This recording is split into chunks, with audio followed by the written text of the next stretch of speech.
Hello dear viewers, अनुभव biomaterial point में आप लोगों का बहुत बहुत स्वागत है। आज आप पढ़ेंगे कोशिका विज्ञान के बारे में। कोशिका विज्ञान कहते किसको हैं? कोशिका विज्ञान को इंग्लिश में साइटोलॉजी कहते हैं। Cytology is the branch of biology which deals with the study of cell. यहाँ पर कोशिका के बारे में पढ़ेंगे कि कोशिका की खोज किस प्रकार से हुई, इसका नामांकन किसने किया और इसका साइज कैसा होता है, शेप कैसा होता है, इसके बारे में आज हम फुल डिटेल्स में अध्ययन करेंगे। यहाँ पर सबसे पहले हम बात करते हैं कि कोशिका की खोज किसने की, किसने देखा कोशिका को। सबसे पहले तो कोशिका की खोज सर्वप्रथम सन 1665 में रॉबर्ट हुक ने की थी। किसने की थी? सन 1665 में रॉबर्ट हुक ने की थी। यहाँ पर अगर बात करें कि कोशिका होती क्या है, तो कोशिका वास्तव में समस्त जीवधारियों की एक सूक्ष्मतम इकाई है जिसमें समस्त जैविक क्रियाओं का नियंत्रण, नियमन तथा संचालन होता है। यहाँ पर आप देख रहे हैं कि रॉबर्ट हुक ने सन 1665 में की कोशिका की खोज। सन 1665 में रॉबर्ट हुक ने की थी, लेकिन ये कोशिका जीवित नहीं थी। इसके बाद सन 1674 में एंटोनी वॉन लेeuwenhoek ने जिस कोशिका की खोज की वो जीवित कोशिका की खोज थी, अर्थात जीवाणुओं को देखा। यहाँ पर जब रॉबर्ट हुक ने जो कोशिका देखा तो वो कार्क थी। कार्क को जो है ट्रांसवर्स सेक्शन काट करके उसको जब देखा तो मधुमक्खी के छत्ते के सदृश जो संरचना दिखाई दी उसे कोशिका का नाम दिया, अर्थात सेलुला कहा। फिर उसके बाद में जीवित कोशिका को एंटोनी वॉन लेeuwenhoek ने देखा। यहाँ पर हम बात करते हैं जो अधिकतर कोशिकाओं की साइज एंड शेप कौन सा होता है। तो यहाँ पर अधिकतर कोशिकाओं का साइज जो होता है 1 या 2 से 100 मिलीमाइक्रॉन तक होता है। इसके अलावा जो है जैसे बहुत सारी कोशिकाएं बड़ी भी होती हैं, जैसे हमारे शरीर में जो नर्व सेल होती है जिसको तंत्रिका कोशिका या न्यूरॉन कहते हैं। यहाँ पर देख रहे हैं जो हमारी एक और कोशिका होती है PPLO, तो जिसको पूर्ण रूप में प्लूरोनिमोनिया लाइक ऑर्गेनिज्म कहा जाता है और इसका दूसरा नाम माइकोप्लाज्मा गैलीसेप्टिकम है। इसकी साइज की बात करें तो यह सबसे अब तक ज्ञात सबसे छोटी कोशिका होती है जिसका साइज 1.0 मिलीमाइक्रॉन होता है। अभी हम बात कर रहे थे कि सबसे बड़ी कोशिका कौन सी होती है मानव शरीर में। तो मानव शरीर में सबसे बड़ी कोशिका जो होती है तंत्रिका कोशिका होती है, जिसकी लंबाई लगभग 90 सेंटीमीटर के आसपास होती है। इसके अलावा जैसे शुतुरमुर्ग कांडा, एसिटिवोलेरिया, क्लोरोप्लास्ट, शैवाल, बहुत सारी कोशिकाएं ऐसी होती हैं जो बहुत बड़े साइज की भी होती हैं। यहाँ पर अब हम बात करते हैं कि कोशिका सिद्धांत किसे कहते हैं।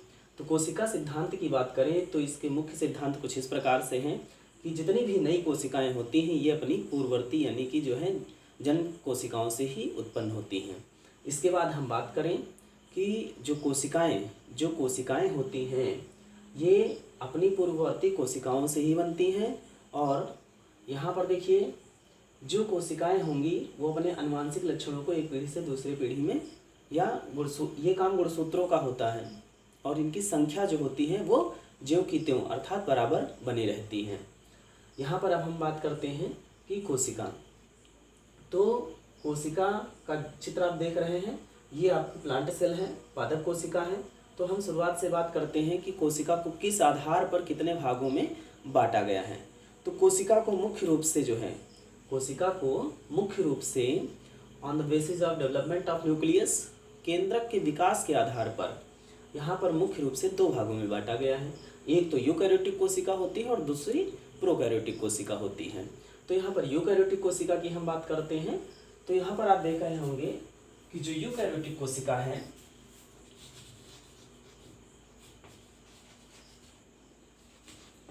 यूकैरियोटिक सेल, इसमें आप देख रहे होंगे 2 शब्द जो है मिले हुए हैं, यू प्लस कैरियोन्स।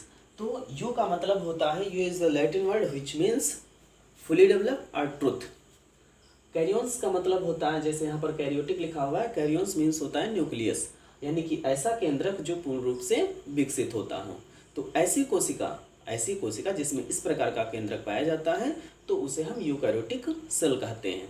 यहाँ पर जैसे आप देख रहे हैं यूकैरियोटिक सेल जो होती हैं वो मुख्य रूप से दो भागों में बटी होती हैं या दो प्रकार की होती हैं, एनिमल सेल और प्लांट सेल।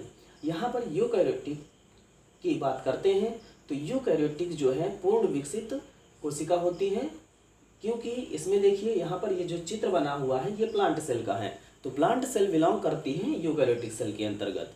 यहाँ पर यूकैरियोटिक सेल की पहचान किस प्रकार से हम करते हैं, किस प्रकार इसको आइडेंटिफाई करते हैं, कैसे हम डिफ्रेंशिएट करेंगे कि ये जो है यूकैरियोटिक है या प्रोकैरियोटिक है। तो यहाँ पर देख रहे हैं कि जो न्यूक्लिक सब्सटेंस है, जेनेटिक मटेरियल है, वो टच में नहीं है किसके, साइटोप्लाज्म के। क्यों? Due to present of nuclear membrane. Nuclear membrane यानी कि केंद्रक कला की उपस्थिति के कारण केंद्रक द्रव्य और कोशिका द्रव्य एक दूसरे से सेपरेट हैं, अलग अलग हैं, इसलिए ये व्यवस्था एडवांस डेवलप कही जाती है और इस प्रकार की कोशिका जो होगी वो यूकैरियोटिक कोशिका कहलाएगी। तो यहाँ पर आप देख रहे होंगे कि यूकैरियोटिक कोशिका में विभिन्न प्रकार के सेल ऑर्गन पाए जाते हैं, जैसे आपका माइटोकॉन्ड्रिया है, वैक्यूल्स हैं, क्लोरोप्लास्ट है, न्यूक्लियर मेम्ब्रेन है, यहाँ पर देख रहे हैं ये न्यूक्लियोलस है, और हेट्रोक्रोमैटिन है, क्रोमोसोम्स है, राइबोसोम्स है, एंडोप्लाज्मिक रेटिकुलम है, सेफ्रोसोम्स है इत्यादि सेल ऑर्गन प्रेजेंट होते हैं in eukaryotic cells. Beside it means इसके अलावा जो आपकी प्रोकैरियोटिक सेल्स होती हैं, प्रोकैरियोटिक को अगर हम एक्सप्लेन में बताएं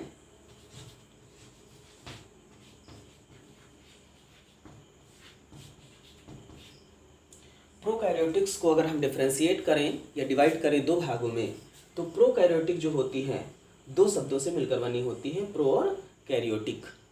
प्रोकैरियोटिक जो यहाँ पर अगर इसको हम डिवाइड करें तो प्रो का मीन्स हो जाएगा प्रिमिटिव का मतलब होता है आद्य, अविकसित या प्रारंभिक, और कैरियोटिक तो आप जानते होंगे न्यूक्लियस मीन्स ऐसा कोशिका जिसमें प्रारंभिक या आद्य या अविकसित केंद्रक पाया जाता हो, तो वो कोशिका जो है प्रोकैरियोटिक कोशिका कहलाती है। तब हम किस प्रकार से इसको आइडेंटिफाई करेंगे, डिफरेंशिएट करेंगे।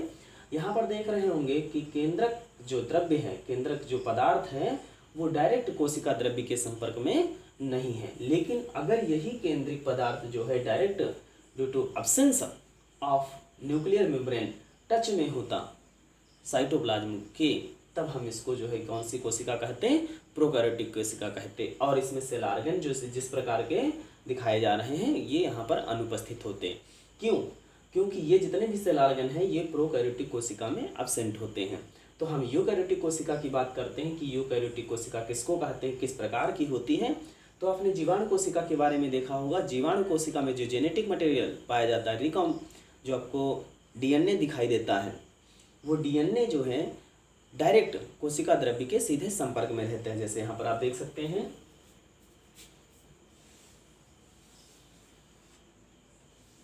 ये मान लीजिए आपकी बैक्टीरियल सेल है, यहाँ पर बैक्टीरियल सेल है, ये फ्लैजिला है जो मोटिलिटी क्रिएट करता है, और ये है आपका जेनेटिक मटेरियल डीएनए। यहाँ पर देखिए किसी भी प्रकार की न्यूक्लियर मेम्ब्रेन प्रेजेंट नहीं है, तो इसलिए यहाँ पर सेल ऑर्गन भी नहीं होते हैं कि जैसे mitochondria, chloroplast, Golgi apparatus, vacuoles etcetera. यहाँ पर जो है ज़्यादा सेल ऑर्गन कोशिकांग नहीं होते हैं। सबसे मेन अहम मुद्दा ये है कि यहाँ पर अगर कोशिका कला केंद्रक कला मौजूद ना हो तो ऐसी कोशिका हम प्रोकैरियोटिक कोशिका कहते हैं। यहाँ पर अब हम यूकैरियोटिक कोशिका के स्टडी करते हैं इसकी संरचना के बारे में। तो यहाँ पर आप देख रहे हैं कि इसमें 3 परतें होती हैं, या हम कोशिका भित्त कहते हैं, मेम्ब्रेन्स कहते हैं, कलाएँ कहते हैं। तो जो आउटर दिख रही है यहाँ पर देख रहे होंगे ये सबसे बाहर की तरफ दिख रही है, तो इसको आउटर मेम्ब्रेन कहा जाता है, बाह्य कला कहा जाता है। यहाँ पर देख रहे होंगे सेल वॉल यानी कि मिडिल मेम्ब्रेन, जिसको केस जो है कोशिका कला कहते हैं, कोशिका भित्त कहते हैं।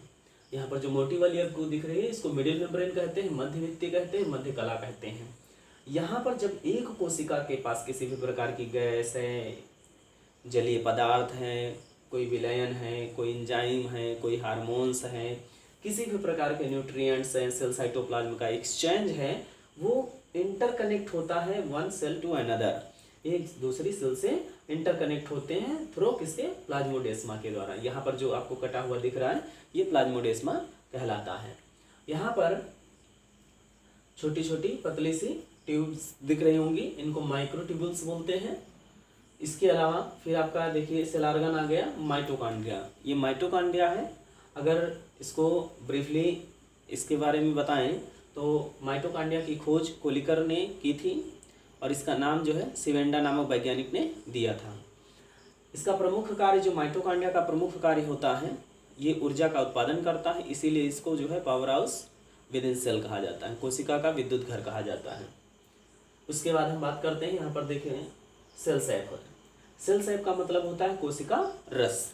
यहाँ पर सेल सैप और सेल साइटोप्लाज्म में क्या अंतर है? देखिए यहाँ पर सेल सैप ये होता है और सेल साइटोप्लाज्म का मतलब होता है टोटल कोशिका द्रव्य में घुले हुए विशिष्ट प्रकार के मैट्रिक्स या सभी प्रकार का जो विलयन होता है वो कहलाता है सेल साइटोप्लाज्म।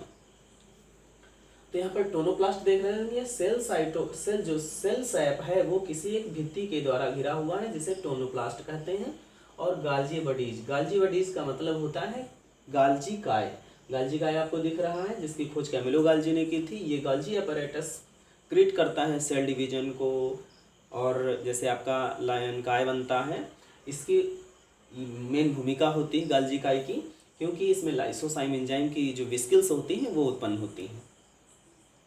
यहाँ पर आप देख रहे होंगे जो इंडोप्लाज्मिक रेटिकुलम ER से दिखाया गया है, इसका पूरा नाम जो है एंडोप्लाज्मिक रेटिकुलम है। इसका आविष्कार सर्वप्रथम KR पोल्टन ने किया था और ये जो है उन जगहों पर सबसे ज़्यादा पाई जाती है जहाँ पर एंजाइम अर्थात प्रोटीन का संश्लेषण सबसे प्रबल तरीके से होता है।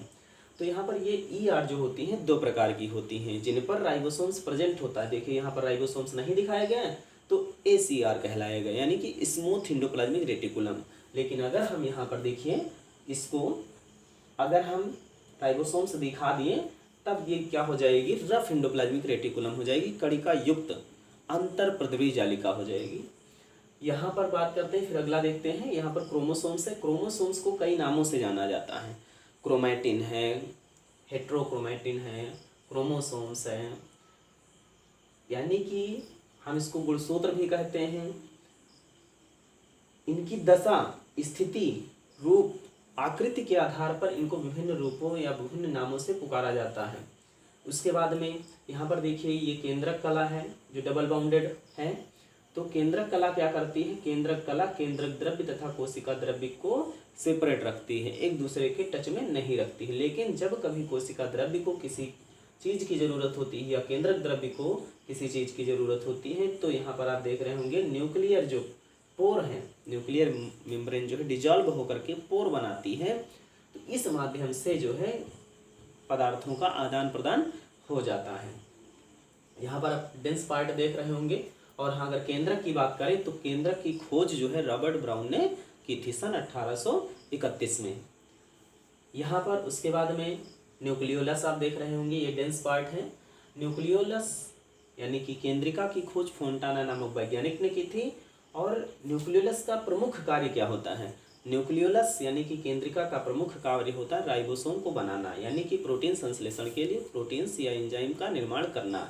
इसीलिए इसे राइबोसोम बनाने की फैक्ट्री भी कहा जाता है। और अगर हम फंक्शंस की बात करें तो बेसिकली जो है गुणसूत्र यहाँ पर आपको दिख रहे होंगे, जिसे हम केंद्रक कहते हैं। तो केंद्रक का प्रमुख कार्य होता है कि यह जेनेटिक मटेरियल यानी कि DNA के द्वारा आनुवांशिक लक्षणों को एक पीढ़ी से दूसरी पीढ़ी में ले जाने का काम करता है। इसके अलावा हमारी कोशिका में जितने भी कार्य होते हैं, कौन से कार्य किस प्रकार से होने हैं, यानी कि जीवित कोशिका में जितने भी जैविक क्रियाएं होनी हैं उन सब का नियंत्रण, संचालन तथा देखरेख केंद्रक करता है। इसलिए हम इसको कम शब्दों में कह सकते हैं कि हमारी जो कोशिका का जो मास्टर होता है उसे हम केंद्रक कहते हैं। उसके बाद अगला अपैरेटस है आपका, जैसे यहाँ पर देख रहे होंगे राइबोसोम्स। तो राइबोसोम्स की खोज जो है रॉबिन्सन ने की थी, सेम की जड़ों में। रॉबिन्सन तथा ब्राउन ने। राइबोसोम का प्रमुख कार्य जो होता है वो प्रोटीन का संश्लेषण करना होता है।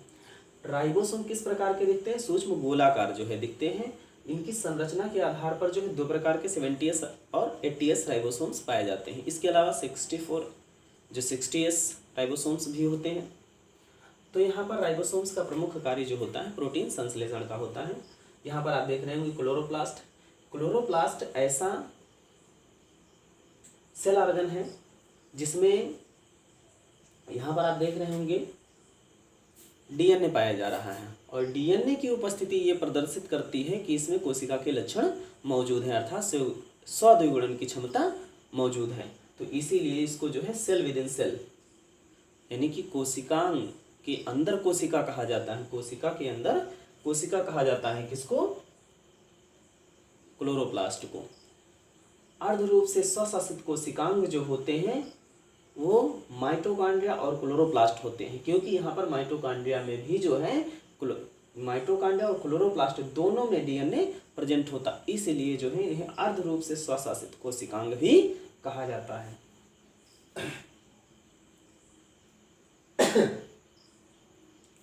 तो इसके अलावा राइबोसोम आप देख चुके हैं और क्लोरोप्लास्ट।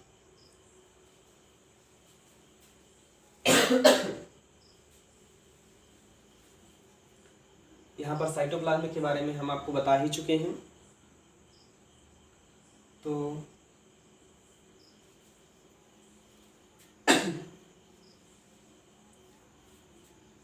यहाँ पर साइटोप्लाज्म के बारे में हम बता चुके हैं, जिसको जो है कोशिका में जो कुछ भी मिला होता है, जो कुछ उपस्थित होता है, वो सारा द्रव्य जो है सेल साइटोप्लाज्म कोशिका द्रव्य कहलाता है। तो इस प्रकार से कोशिका का संरचना के बारे में ये आपका टॉपिक कंप्लीट होता है।